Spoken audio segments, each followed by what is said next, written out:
নমস্কার, আমি শুভাশিস। আমাদের একটা গল্প হোক ইউটিউব চ্যানেলে আপনাদের স্বাগত। আজকের গল্প সুকুমার রায়ের কাহিনী অবলম্বনে হাসির গল্প। গল্প পাঠে এবং সমগ্র পরিচালনায় আমি শুভাশিস। পোস্টার এবং সাউন্ড এফেক্ট শুভ। আমাদের পোস্ট অফিসের বড়বাবুর বেজায় গল্প করিবার শখ। যেখানে সেখানে সবার আসরে নিমন্ত্রণে তিনি তাহার গল্পের ভান্ডার খুলিয়া বসেন। দুঃখের বিষয়, তার ভান্ডার অতি সামান্য। কতগুলো গল্প বাধা, তাহাই তিনি ঘুরিয়া ফিরিয়া সব জায়গায় চালাইয়া দেন। কিন্তু একই গল্প বারবার শুনিতে লোকের ভালো লাগিতে কেন? বড়বাবুর গল্প শুনিয়া লোকের এখন হাসি পায় না, কিন্তু তবু বড়বাবুর উৎসাহ তাহাতে কিছুমাত্র কমে না। সেদিন হঠাৎ তিনি কোথা হইতে নতুন একখানা গল্প সংগ্রহ করিয়া এই মুখুজ্জুদের মজলিসে শুনাইয়া দিলেন। গল্পটা অতি সামান্য, কিন্তু তবু বড়বাবুকে খাতির করিয়া সকলেই হাসিল। বড়বাবু তাহা বুঝিলেন না। তিনি ভাবলেন, ভারী ভালো হয়েছে গল্পটা, খুব লাভসই হয়ে গেছে। সুতরাং আরো দুদিন বাদে যদু মল্লিকের বাড়িতে নিমন্ত্রণে বসিয়া তিনি খুব আড়ম্বর করিয়া ওই সেই গল্পটি শুনাইলেন।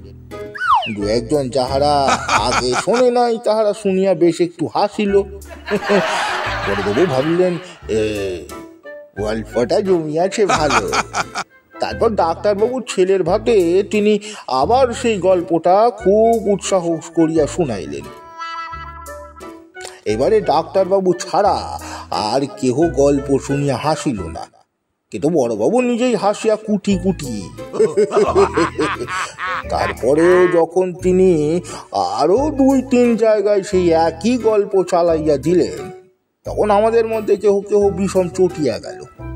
বিশু বলিল, নাই, আর সহ্য করা যায় না। বড়বাবু বলে আমরা এতদিন শুয়ে আছি, কিন্তু ওর গল্পের উৎসাহটা একটু না কমালে চলছে না। 2 দিন বাদে আমরা 10-12 জন বসিয়া গল্প করিতেছি, এমন সময় বড়বাবুর নাদুস নুদুস মূর্তিটা দেখা দিল।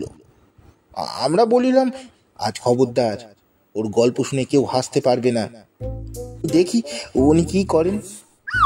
বড়বাবু বসিতেই বিশু বলিয়া উঠিল, না বড়বাবু, আজকাল যেন কেমন হয়ে গেছেন। আগে কেমন মজার মজার গল্প সব বলতেন, আজকাল কই, কেমন সব ঝিমিয়ে পড়েছে। বড়বাবু এই কথায় ভারী ক্ষুণ্ণ হলেন। তার গল্প আগের মতো জমে না, এই কথাটি তাহার একটুও ভালো লাগিল না। তিনি বলিলেন, বটে, আচ্ছা বসো, আজ তোমাদের এমন একটা গল্প শোনাবো, হাসতে হাসতে তোমাদের নাড়ি ছিঁড়ে যাবে। এই বলিয়া তিনি তাহার সেই মামুলি পুঁজি হইতে একটা গল্প আরম্ভ করিলেন। কিন্তু গল্প বলিলে কি হইবে, আমরা কেহ হাসতে রাজি নই। সকলে কাঠ হইয়া বসিয়া রহিলাম। বিশু বলিল, না, এই গল্পটা জুচ্ছই হলো না। তখন বড়বাবু তাহার সেই পুঁজি হইতে একে একে 5-7টা গল্প শুনাইয়া দিলেন, কিন্তু তাতেও সকলের মুখ এঁচার মতো একবারে গম্ভীর হইয়া উঠিল। তখন বড়বাবু খেপিয়া উঠিলেন। তিনি বললেন, এই যাও যাও, তোমরা হাসতে জানো না, গল্পের কদর বোঝো না, আবার গল্প শুনতে চাও, যাও। এই গল্প শুনে এই সেদিন ইন্সপেক্টর সাহেব পর্যন্ত হেসে গড়াগড়ি, আর তোমরা এসবে বুঝবে কি? তখন আমাদের একজন বলিয়া উঠিল, সে কি বড়বাবু, আমরা হাসতে জানিনি? বলেন কি? আপনার গল্প শুনে কতবার কত হেসেছি, ভেবে দেখুন। আজকাল আপনার গল্পগুলো যেমন খুলে না, তা হাসবো কোত্থেকে? এই তো বিশুদা যখন গল্প বলে তখন আমরা কি হাসি নে, কি বলেন? বড়বাবু হাসিয়া বলিলেন, বিশু, ও আবার গল্প জানে নাকি? আরে একসঙ্গে 2টো কথা বলতেই গেলে ওর মুখে আটকায়, ও আবার গল্প বলবে কি? বিশু বলিল, বিলক্ষণ, আমার গল্প শোনেননি বুঝি? আমরা সকলে উৎসাহ করিয়া বলিলাম, হ্যাঁ হ্যাঁ, একটা শুনিয়ে দাও তো, যাও যাও যাও, একটা শুনিয়ে দাও। বিশু তখন গম্ভীর হইয়া বলিল, এক যে ছিল রাজা। শুনিয়া আমাদের 4-5 জন হো হো করিয়া হাসিয়া বলিল, আরে রাজার গল্প, যে রাজার গল্প, রাজার গল্প। বিশু বলিল, এই রাজার 3টে ধারি ধারি ছেলে। হ্যাঁ, রাজার 3টে ধারি ধারি ছেলে।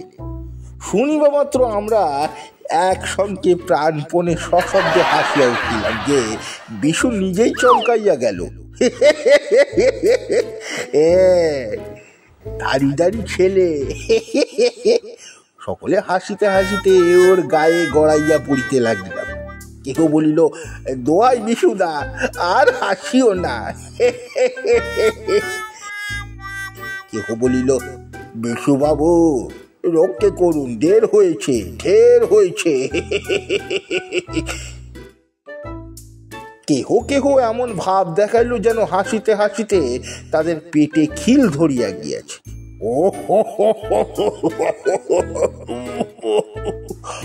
বড়বাবু কিন্তু ভীষণ চটিয়া গেলেন। তিনি বলিলেন, এইসব কি, এইসব বিশুর কারসাজি, ওই আগের থেকে সব শিখিয়ে এনেছে। ও যা বললে তাতে হাসবার কি আছে বাপু?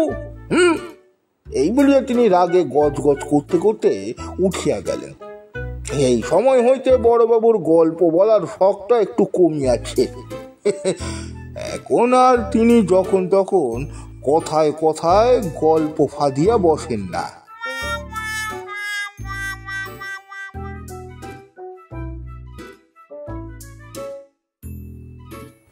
সমাপ্ত। গল্পটি আপনাদের কেমন লাগলো অবশ্যই জানাবেন। গল্পটি ভালো লাগলে লাইক, কমেন্ট, সাবস্ক্রাইব ও শেয়ার করে আমাদের পাশে থাকতে ভুলবেন না। নমস্কার।